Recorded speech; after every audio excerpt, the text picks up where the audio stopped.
Cartoons guys, ये एक ऐसा वर्ड है ना जो हमारे बचपन को यादगार बनाने में सबसे बड़ा रोल निभाता है। इसके बिना बचपन ऐसा लगता है जैसे आयरन मैन बिना मार्वल, मूछो बिना जेठालाल और आलू बिना समोसा। खैर, बचपन में हमने न जाने कितने ही कार्टून्स देखे होंगे, मगर उनमें से कुछ ही ऐसे कार्टून शोज होते हैं जो हमारे दिलो दिमाग पर अपनी छाप छोड़ पाते हैं। वाओ मैन, कार्टून्स भी क्या नॉस्टैल्जिक फीलिंग देते हैं। तो गाइस, आज हम बचपन की इसी नॉस्टैल्जिक फीलिंग को महसूस करने के लिए आपके लिए कुछ ऐसे ही पॉपुलर कार्टून्स के लास्ट एपिसोड को लाए हैं जिनके लास्ट एपिसोड को आज तक आपने नहीं देखा होगा। पर मैन, अगर आपको भी डोरेमोन, शिनचैन जैसे जापानीज कार्टून देखना पसंद है तो आपने इस अमेजिंग कार्टून को भी जरूर देखा होगा। बात करें अगर इसके क्रिएटर की, तो इस कार्टून के क्रिएटर फुजिको एफ फुजियो हैं और जिन्होंने ही कितरेत्सु, निंजा हथौड़ी और डोरेमोन जैसे पॉपुलर कार्टून शोज को क्रिएट किया है और जिन्हीं की वजह से आपको बचपन में मीठी यादों के साथ पापा के पावरफुल घूंसे भी मिले हैं।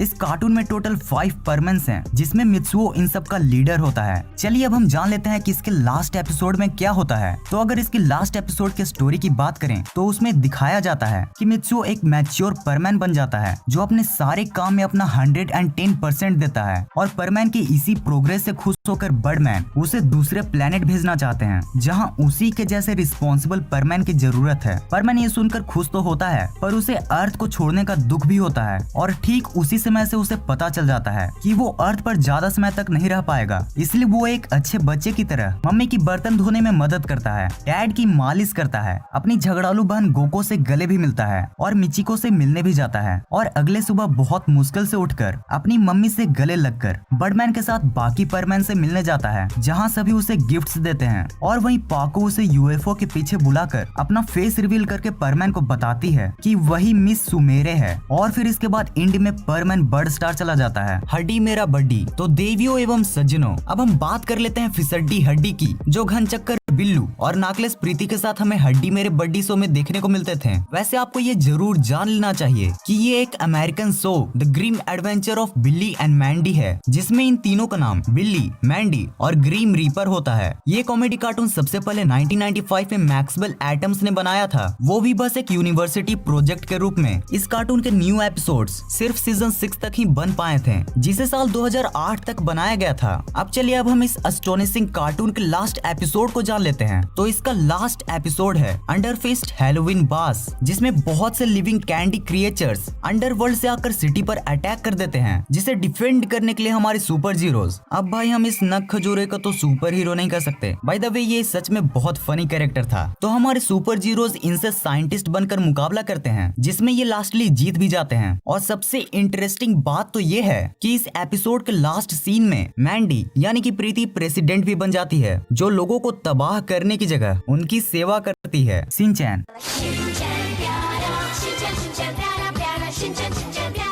ये गाना तो आपने सुना ही होगा। जी हाँ गाइस, ये गाना हमारे बचपन के one of the best cartoon shows Shinchan का ही है। इस कार्टून शो के बारे में मैं क्या ही कहूँ। जब मैं बचपन में शिनचैन की नकल करता था तब सच में मजा ही आ जाता था। हाँ, वो बात अलग है कि उस हिसाब से तगड़ी वाली बेइज्जती भी करवाई है। खैर, ये कार्टून सबसे पहले एक वीकली मैगजीन एक्शन मांगा में दिखाई दी थी, जिसको योशितो यूसुई ने क्रिएट किया था। लिटरली ये एक ऐसा यूनिक कार्टून है जो बिना किसी गैजेट और सुपर पावर के भी हमें बहुत ज्यादा एंटरटेन करता है। लेकिन गाइस, अगर आपने इस कार्टून को देखा होगा तो आप इसके लास्ट एपिसोड को भी जरूर देखना चाहते होंगे और जाने अनजाने से ही सही आपने इसके लास्ट एपिसोड को भी जरूर जान लिया होगा, जिसमें अनफॉर्चुनेटली शिनचैन और हिमावारी दोनों की ही डेथ हो जाती है। पर गाइस, क्या हो अगर मैं आपसे बोलूं कि ये बिल्कुल फॉल्स स्टोरी है। जी हाँ गाइस, ये एक सिर्फ र्यूमर है, जिसका सबसे बड़ा प्रूफ शिनचैन की 2013 की मूवी विलन और दुल्हन है, जिसमें शिनचैन के फ्यूचर के बारे में बताया जाता है और जिसमें हमें शिनचैन और हिमावारी दोनों का ही बोल्ड और मैच्योर लुक देखने को मिलता है। Phineas and Ferb. अगर आपको भी बचपन में मेरी ही तरह किसी भी टॉय को तोड़कर उसके अंदर के पार्ट्स को देखने का साइंटिफिक शौक था, तो आपने भी कभी न कभी इस अमेजिंग साईफाई बेस्ड कार्टून को तो जरूर देखा ही होगा, जिसमें दो जीनियस किड्स फिनियस और फर्ब हर दिन कोई न कोई न्यू गैजेट्स बनाते रहते थे। अब इसमें तो कोई शक नहीं कि बचपन में ही हमें से कईयों ने सिर्फ इसी कार्टून को देखकर अपनी तेज धूप वाली गर्मी की छुट्टियां बिताई हैं। तो गाइस, अब हम चलिए जान लेते हैं इसके लास्ट एपिसोड की स्पेशल स्टोरी को। तो इसकी सेटिस्फाइंग एंडिंग हमें दिखाई जाती है एक्ट योर एज के एपिसोड में, जिसमें हमें सारे कैरेक्टर्स का मैच्योर लुक देखने को मिलता है और जिसमें लास्टली फिनियस इसीबेला को कन्फेस भी करता है और दोनों मिलकर ट्राई स्टेट के एक ही कॉलेज में एडमिशन भी लेते हैं। बात करें अगर फर्ब की, तो वो भी कॉलेज लाइफ में निशा के साथ इंगेज्ड हो जाता है और लास्टली दोनों ही अपने कॉलेज लाइफ में बिजी हो जाते हैं। मेरे ख्याल से इस स्टनिंग कार्टून की इससे बेहतरीन एंडिंग नहीं हो सकती थी। सो लास्टली ये मानना ही होगा कि डैन पोवरमायर ने इस कार्टून की काफी अच्छी एंडिंग की है। अच्छा, कमेंट सेक्शन में मुझे ये जरूर बताना कि फिनियस की शक्ल किससे ज्यादा मिलती है, विदेशी नाचो से या फिर हमारे देसी पराठों से। डोरेमोन। फाइनली चलिए अब हम बात करते हैं हमारे प्यारे रकून कैट यानी कि डोरेमोन की। ये एक जापानीज कार्टून है जो फुजिको फुजियोस द्वारा 1969 में क्रिएट की गई थी। इसमें मेनली 5 कैरेक्टर्स हैं, डोरेमोन, नोबिता, सुजुका, जियान और सुनियो। जी हाँ गाइज, आपने सही गेस किया। ये वही बच्चे थे जो बचपन में न खुद पढ़ते थे और न ही हमें पढ़ने देते थे।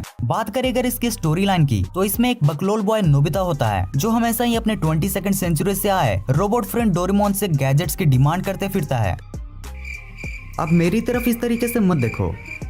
तो चलिए अब हम जान लेते हैं इसकी एंडिंग को। तो इसकी एंडिंग आज भी एक कंफ्यूजन बनी हुई है, क्योंकि एक मांगा में ये दिखाया गया है कि डोरेमोन एक दिन अचानक अपने आप ही काम करना बंद कर देता है और जब नोबिता इस बारे में डोरेमी से पूछता है तो उसे पता चलता है कि अब डोरेमोन सिर्फ फैक्ट्री रीसेट के थ्रू ही ठीक हो सकता है, जिसमें वो नोबिता संग बिताई हर एक मेमोरीज को लूज कर देगा। नोबिता को ये बात बिल्कुल पसंद नहीं आती और वो बाद में मैच्योर होकर खुद ही डोरेमोन को ठीक कर देता है। और वहीं दूसरे एंडिंग में ये दिखाया जाता है कि नोबिता को एक सिजोफ्रेनिया नाम की बीमारी होती है, जिसमें वो डोरेमोन को as a fictional character imagine करता है और लास्टली सच्चाई को जानकर अपने आप को गोली मार लेता है। लेकिन गाइस, आज तक इसका ऑफिशियल लास्ट एपिसोड नहीं बनाया गया है, क्योंकि इसके लास्ट एपिसोड बनाने से पहले ही इसके दोनों क्रिएटर्स अलग हो गए थे। और इसकी पॉपुलैरिटी को देखकर मुझे ये बिल्कुल भी नहीं लगता कि अभी इसका लास्ट एपिसोड भी बनेगा। और गाइस, अगर सच बताऊं तो मैं भी यही चाहता हूं, क्योंकि ये हमारे लिए सिर्फ एक कार्टून ही नहीं बल्कि एक इमोशन है। तो यही होती है वीडियो खत्म। अगर आपको वीडियो देखने में मजा आया हो तो इस वीडियो को लाइक और शेयर जरूर कर देना। और अगर आपको ऐसी इंटरेस्टिंग वीडियो देखना पसंद है तो चैनल को सब्सक्राइब करके बगल वाले बेल आइकन को ऑन कर देना इस वीडियो को पूरा एंड तक देखने के लिए।